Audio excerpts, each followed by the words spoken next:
अच्छा मैं तेरी इश्क का इम्तिहान चाहता हूँ, हमेशा जला हूँ, हाँ जलन चाहता हूँ। अच्छा अच्छा मेरे दिल से पूछो हाँ कि मैं क्या चाहता हूँ। क्या चाहता हूँ? तेरी आंचल का कफन चाहता हूँ। लेकिन ऐसे ना हो। कैसे हेने वो कैसे कैसे सुनो कैसे हो? अरे जब हम जानती तारा ने क्या बुझा अरे बुझाई तो अब देखा तड़पता हूं के मुस्की आई हाँ हूँ तब का बार साढ़ू भाई बात।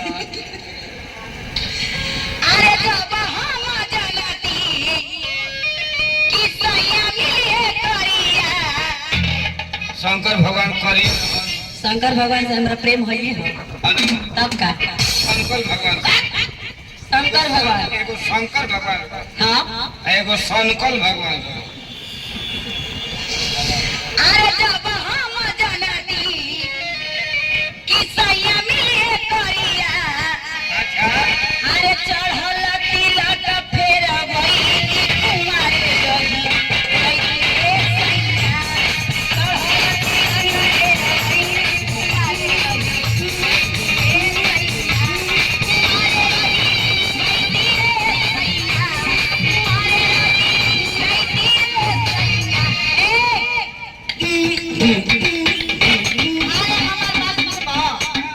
आओ का कर तू अरे नैहर में का कर तू अरे नैहर में खूब करवाई थी कुमारे रही गई रे नैहर में खूब करवाई थी कुमारे रही कुमारे रही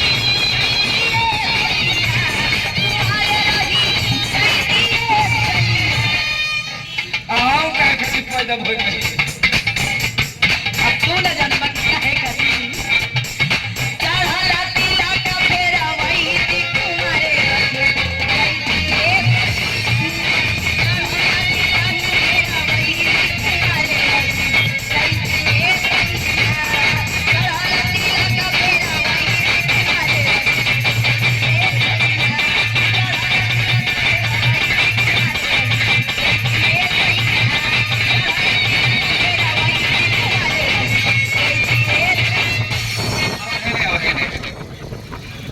का होता इलाज का हो जब हम जानती कि स्वयं मिले करिया इलाज का इलाज का हो हाँ और रोहतास जिला हाँ बेव कंपनी हाँ दिलीप जी के भाजका सुनले बारू।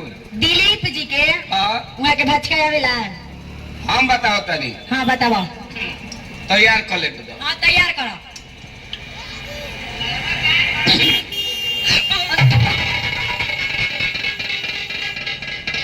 डेरैनी ना ये भाजका हो कहे ना ले रही अभी ससुराल के गाछ का शुरू करब नु हाँ तो पुल के नीचे हो जाएगी। कैसे अरे जब हम जानती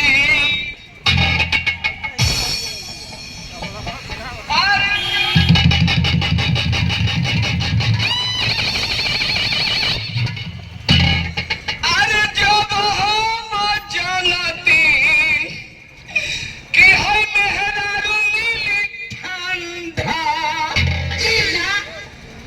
अभी तारा से ठंडा दिमाग से बात करो तनी गरम दिमाग हो जी ना हाँ तो इज्जत तारा के रहे ना दे अरे जब हम जानती कि हम मेहरारू मिली ठंडा तो जानता रू का करती क्या करता